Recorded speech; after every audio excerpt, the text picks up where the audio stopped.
Baik, Bismillahirrahmanirrahim. Assalamualaikum warahmatullahi wabarakatuh. Ya, Alhamdulillahirabbil alamin. Segala puji dan syukur mari kita panjatkan kehadirat Allah Subhanahu wa taala, karena atas limpahan rahmat dan karunia-Nya kita semua dapat berkumpul secara daring dalam keadaan sehat walafiat untuk melaksanakan kegiatan presentasi proposal penelitian pada mata kuliah metodologi penelitian.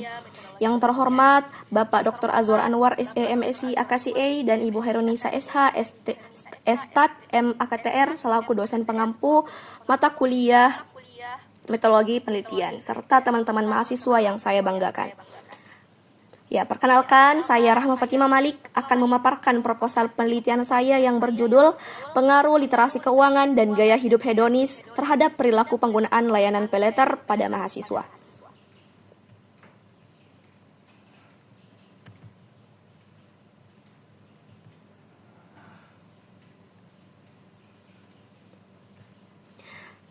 Baik.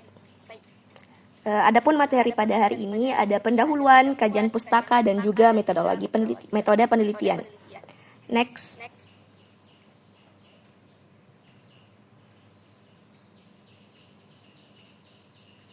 Oke, yang pertama kita bahas mengenai pendahuluan. Jadi di pendahuluan yang pertama ada latar belakang. Next slide. Oke. Di sini teman-teman sekalian bisa lihat bahwa latar belakang penelitian ini berawal dari perkembangan teknologi finansial yang semakin pesat. Nah, perkembangan ini memunculkan banyak inovasi di bidang keuangan digital. Salah satunya yaitu fitur Paylater. Nah, Paylater ini memudahkan pengguna untuk membeli barangnya sekarang dan membayarnya nanti. Maka dari itu, fitur ini sangat populer di kalangan mahasiswa karena dinilai praktis dan cepat. Namun, di balik kemudahannya itu, muncul masalah baru, yaitu banyak mahasiswa yang menggunakan Paylater tanpa perencanaan keuangan yang baik. Nah, akibatnya mereka menjadi lebih konsumtif, bahkan ada yang mengalami kesulitan keuangan akibat penumpukan tagihan dari Paylater tersebut.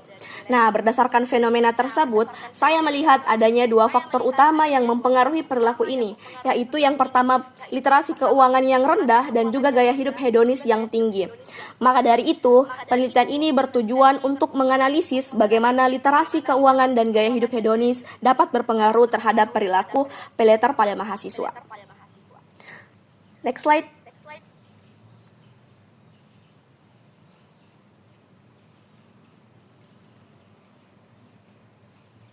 Selanjutnya, rumusan masalah.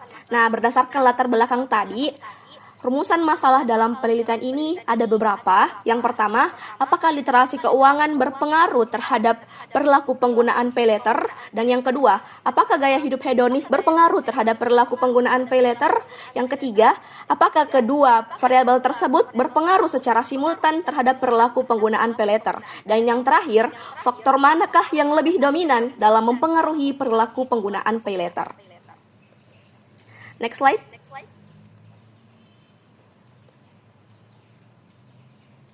Nah, selanjutnya ada tujuan penelitian. Tujuan dari penelitian ini adalah untuk menjawab dari rumusan masalah yang telah disebutkan sebelumnya. Jadi tujuannya yang pertama, untuk mengetahui pengaruh literasi keuangan terhadap perilaku penggunaan Paylater. Yang kedua, untuk mengetahui pengaruh gaya hidup hedonis terhadap perilaku penggunaan Paylater. Yang ketiga, untuk mengetahui pengaruh kedua variabel secara simultan. Dan yang terakhir, untuk mengetahui variabel mana yang lebih dominan berpengaruh terhadap perilaku tersebut. Next. Nah, di sini ada manfaat penelitian, ada secara teoritis dan praktis. Dari sisi teoritis, hasil penelitian ini dapat memperkaya literatur mengenai perilaku keuangan mahasiswa dan pengaruh gaya hidup dalam penggunaan layanan digital finansial. Untuk sementara secara praktis, penelitian ini diharapkan dapat membantu mahasiswa agar lebih bijak dalam mengelola keuangan, memberikan masukan kepada kampus untuk meningkatkan edukasi tentang literasi keuangan, serta menjadi pertimbangan bagi penyedia layanan Paylater untuk menciptakan sistem yang lebih edukatif dan bertanggung jawab. Selanjutnya, kita masuk di bab 2, yaitu tinjauan pustaka. Nah, di sini ada beberapa teori utama. Kajian pustaka ini didasari ada beberapa teori. Yang pertama mengenai teori literasi keuangan yang dijelaskan dalam proposal dari Michel dan Lusardi 2015 yang menjelaskan tentang pentingnya kemampuan individu dalam memahami dan mengelola keuangan yang baik. Dan yang kedua tentang teori gaya hidup hedonis dari Solomon 2020 yang menggambarkan kecenderungan seseorang dalam mencari kesenangan dan kepuasan dari aktivitas konsumsi. Dan yang terakhir, teori perilaku konsumen yang menjelaskan bagaimana seseorang mengambil keputusan dalam pembelian termasuk dalam konteks penggunaan layanan pay later. Nah, berdasarkan penelitian terdahulu, literasi keuangan terbukti dapat menurunkan perilaku konsumtif, sedangkan gaya hidup hedonis justru meningkatkan perilaku penggunaan pay later. Next.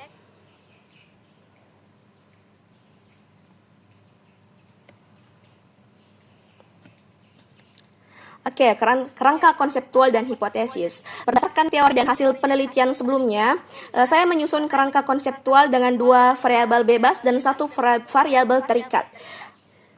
Variabel X1-nya adalah literasi keuangan, X2-nya adalah gaya hidup hedonis, dan Y-nya adalah perilaku penggunaan pay later. Nah, dari kerangka tersebut, hipotesis penelitiannya yaitu hipotesis pertama, literasi keuangan berpengaruh negatif terhadap perilaku penggunaan pay later.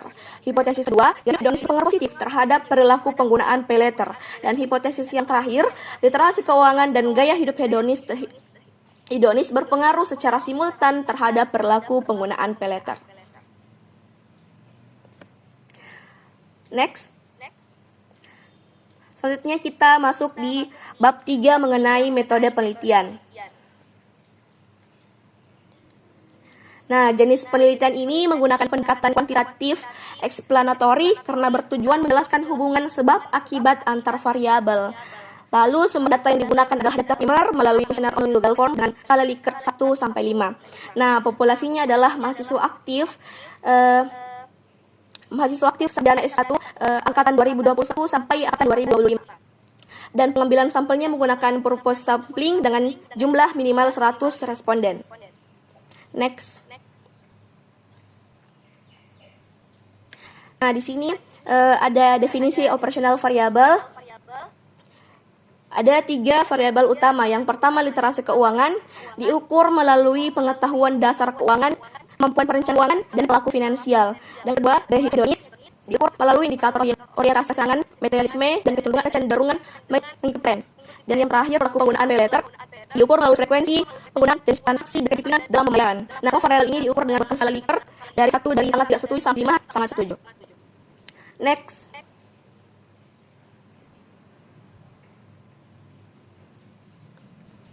Nah, di sini ada teknik analisis data.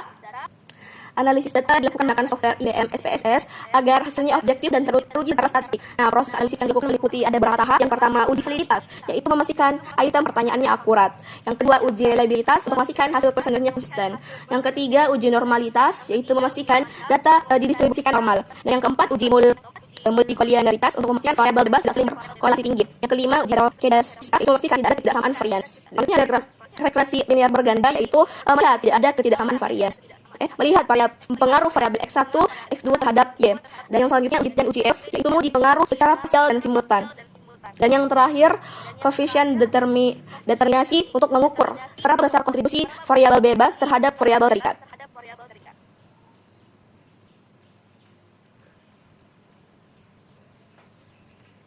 Oke, itu tadi pemaparan dari saya. Kepada teman audiens yang ingin bertanya, silahkan raise hand.